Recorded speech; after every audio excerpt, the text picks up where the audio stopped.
Okay, so let's continue our discussion with regression. And actually, the topic in this lecture is not specific to logistic regression, but is a general consideration in machine learning. It's called overfitting and underfitting. So we'll be talking about that. So as an outline, first we'll introduce the notion of overfitting and underfitting, what it is, and why it's bad. The concept of regularization, which is a way to correct for overfitting, underfitting. And then how you would apply regularization to linear regression and logistic regression. Okay, so we'll start out telling you what is overfitting and underfitting. Okay. So overfitting and underfitting are problems that can arise that cause a model, either regression or classification, to perform poorly on test examples. Right? So remember that you train your model on a training set and then you test on a testing set. Now it's possible that your model might perform very well on the training set and poorly on the testing set. So we'll see how that can happen.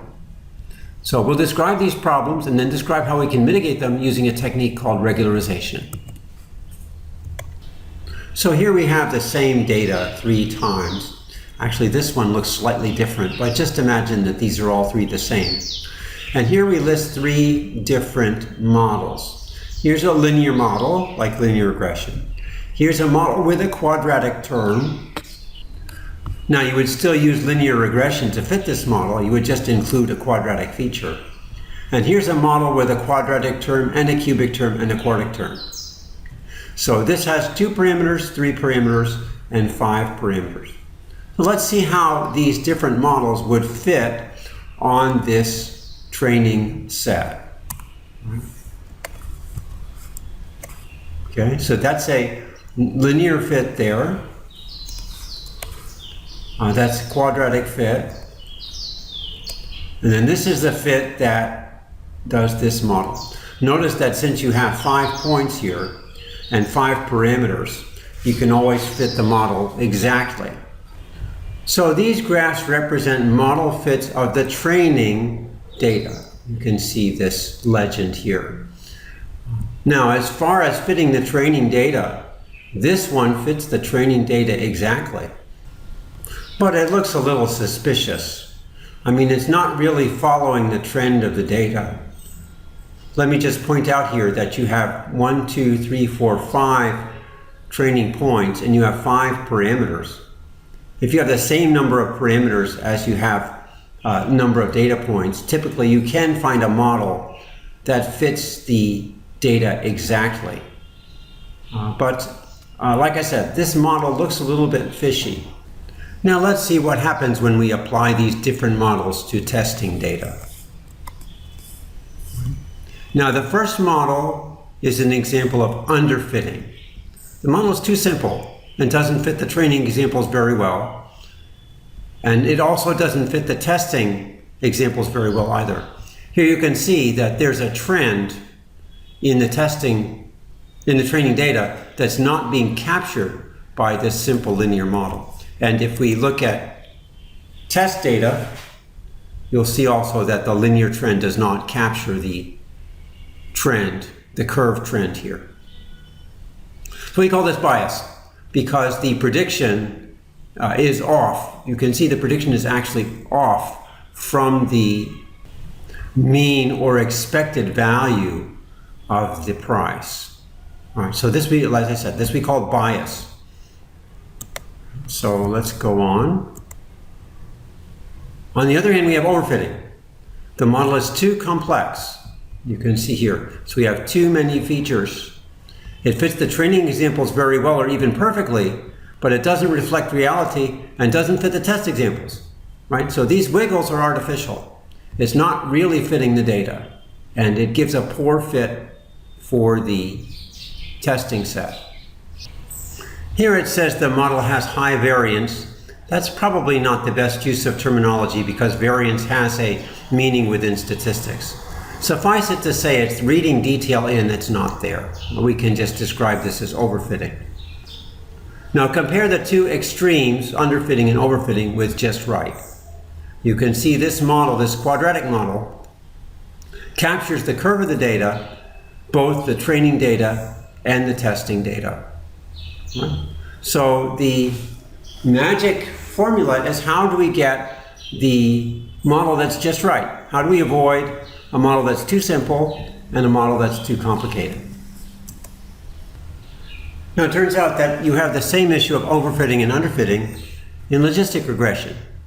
Remember, in logistic regression we developed this function h theta, which is the probability of being in class 1 given this set of parameters.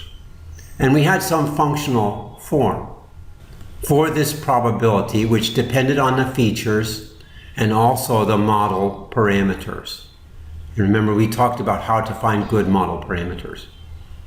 Now, if you have a model where your probability function is only a function of the features, a linear function of the features, then this function is not going to separate the two classes very well. Here the blue dots are one class and the red triangles are another class.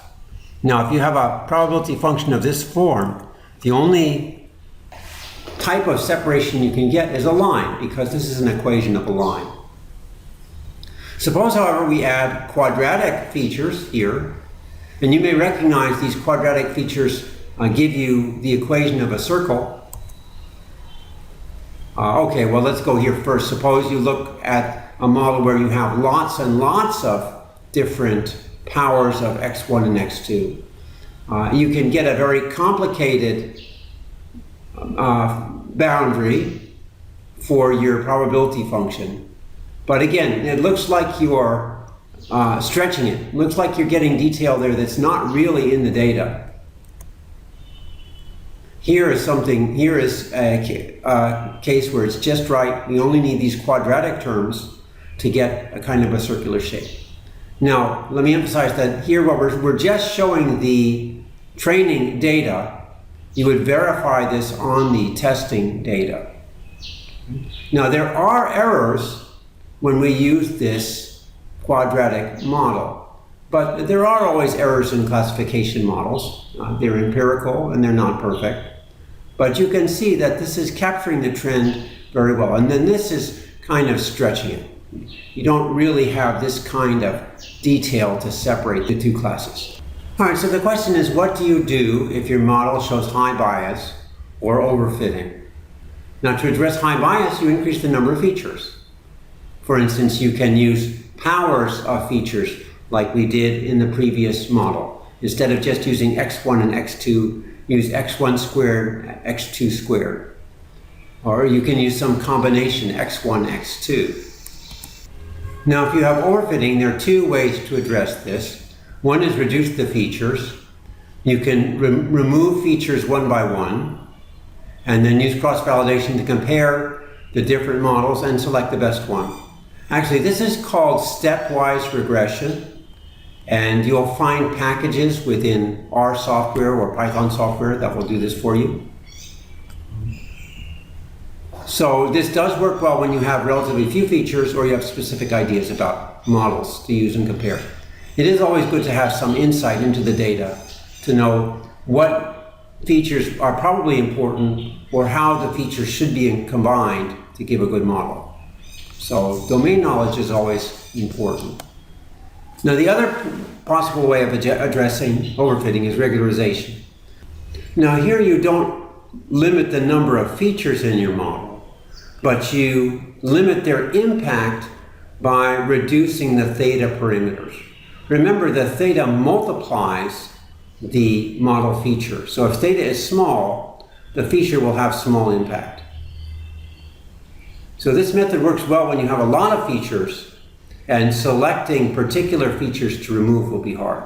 In particular, regularization is used in neural networks where you have thousands or hundreds of thousands of parameters, and you want to control the effect of these different features. Okay, so we've introduced what overfitting and underfitting are, and we've indicated that regularization is a way to deal with overfitting. So in the next presentation, we'll talk about the concept of regularization, kind of the philosophy or the idea that makes regularization work. So, see you then.